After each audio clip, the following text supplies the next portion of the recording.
Assalamualaikum warahmatullahi wabarakatuh. Alhamdulillah nahmaduhu wa nasta'inuhu wa nastaghfiruh wa na'udzu billahi min shururi anfusina wa min sayyiati a'malina may yahdihillahu fala mudilla lahu wa may yudlil fala hadiya lahu. Asyhadu an la ilaha illallah wa asyhadu anna Muhammadan abduhu wa rasuluh. Pertama-tama kita panjatkan puji syukur kita atas kehadirat Allah Subhanahu wa taala yang telah memberikan kita nikmat sehat, nikmat iman, nikmat segala nikmat yang telah dikaruniai Allah sehingga hamba bisa membuat video ini tanpa ada gangguan dan teman-teman bisa menonton video ini tanpa ada gangguan. Salawat serta salam selalu kita curahkan kepada baginda Nabi Muhammad SAW yang telah membimbing dan membawa Islam dari zaman jahiliyah hingga zaman sekarang. Halo teman-teman, selamat datang kembali di channel Halil, dan hari ini kita akan membedah sebuah topik yang sangat penting dan sering dibicarakan namun tidak jarang disalahpahami. Pertanyaannya sederhana tapi mendalam. Apakah Islam yang benar itu hanya satu jalan, dan apakah benar hanya mereka yang bermanhaj salaf yang akan selamat? Mungkin kalian pernah mendengar hadis tentang umat Islam yang akan terpecah menjadi 73 golongan. Itu ini seringkali membuat kita bertanya-tanya, lalu saya di mana? Apakah saya termasuk yang selamat? Hari ini saya akan merangkum sebuah kajian menarik dari Ustadz Zulkarnain bin Muhammad Sanusi yang akan meluruskan persepsi kita tentang makna jalan yang satu. Sebelum kita membedah isi kajiannya, tak kenal maka tak sayang. Mari kita mengenal lebih dekat siapa sosok di balik penjelasan ini. Beliau adalah Ustadz Zulkarnain bin Muhammad Sanusi, lahir dan besar di Makassar. Beliau bukan sekedar penuntut ilmu biasa, beliau merupakan salah satu putra terbaik bangsa yang menimba ilmu langsung di pusat studi hadis ternama di Yaman, yaitu Darul Hadits Damaj. Di sana beliau berguru langsung kepada ulama besar ahli hadis abad ini, Syekh Mukbil bin Hadi Al-Wadi.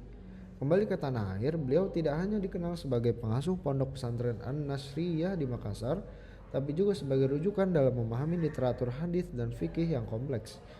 Mengapa penjelasan beliau begitu diminati? Karena Ustadz Zulkarnain memiliki ciri khas yang sangat kuat, sistematis dan ilmiah.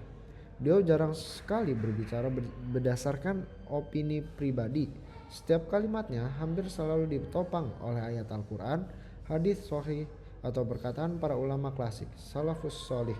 Gayanya yang tenang namun tegas dalam prinsip membuat materi yang berat sekalipun seperti pembahasan mengenai golongan yang selamat menjadi lebih jernih dan mudah dicerna tanpa harus kehilangan bobot ilmiahnya. Video kajian yang kita bahas kali ini berjudul Islam yang benar hanya manhaj salaf. Di sini Ustadz Zulkarnain tidak hanya sekedar memberikan label, tapi membedah dalil secara tekstual dan kontekstual.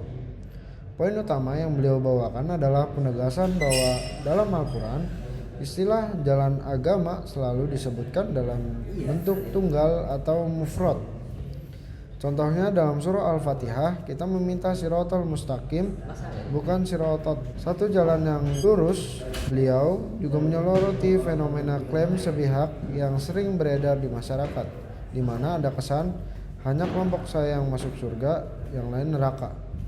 Benarkah manhaj salaf mengajarkan kesombongan seperti itu? Mari kita bedah isi lebih dalam. Ustadz Zulkarnain menjelaskan sebuah analogi yang sangat indah dari hadis Ibnu Mas'ud. Nabi Muhammad SAW pernah menggambar satu garis lurus di tanah, lalu menggambar banyak garis di kanan dan kirinya. Garis lurus itu adalah jalan Allah, samping adalah jalan setan.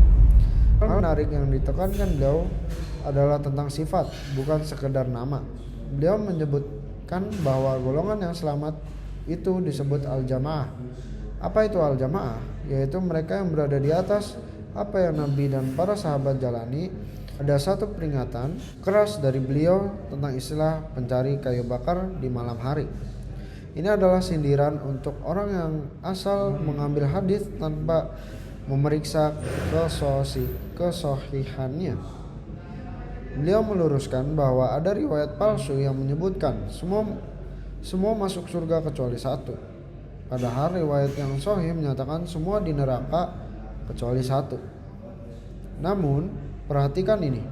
Ustadz menegaskan bahwa hadis ini bukan untuk dipakai memvonis individu, tertentu masuk neraka, melainkan sebagai peringatan agar kita waspada terhadap penyimpangan. Sekarang mari kita tarik ke realita kita saat ini. Seringkali kita melihat orang yang baru belajar agama langsung merasa paling benar, lalu dengan mudah membid'ahkan atau menyesatkan orang lain hanya karena perbedaan label. Ustadz Zulkarnain mengingatkan kita bahwa mengikuti salaf yang artinya pendahulu yang sholih bukanlah tentang merasa lebih baik dari orang lain. Beliau menekankan bahwa siapapun apapun suku dan bahasanya, selama dia mengikuti Al-Quran dan Sunnah sesuai pemahaman sahabat, maka dia berada di jalan tersebut. Realitanya banyak orang alergi dengan kata salaf karena perilaku oknum yang keras, padahal intinya adalah kemurnian ajaran. Jadi mengikuti manhaj salaf itu bukan soal menjadi anggota organisasi tertentu, tapi soal sejauh mana kita konsisten mencontoh Nabi Muhammad SAW dalam beribadah dan berakhlak. Sebagai penutup, apa yang bisa kita ambil sebagai refleksi diri? Pertama, kebenaran memang satu, namun kebenaran tidak meniscayakan kita untuk menjadi sombong. Mengaku di atas jalan yang benar adalah satu hal, tapi menjamin diri kita selamat dari fitnah adalah hal lain. Tidak ada seorang pun yang bisa menjamin dirinya sendiri masuk surga. Kedua, mari kita berhenti menjadi pencari kayu bakar di malam hari. Jangan menelan mentah-mentah informasi agama tanpa ilmu. Mari kita hargai proses belajar. Jalan salaf adalah jalan keselamatan, tapi jalan itu ditempuh dengan ilmu, kerendahan hati, dan kasih sayang kepada sesama muslim. Jika kita mengaku mengikuti Nabi, maka ikutilah juga akhlak beliau yang lembut dan penuh hikmah. Terima kasih sudah menyimak rangkuman ini. Semoga kita semua dikuatkan untuk terus belajar dan tetap berada di atas siratal mustaqim. Sampai jumpa di video berikutnya. Syukron. Assalamualaikum warahmatullahi wabarakatuh.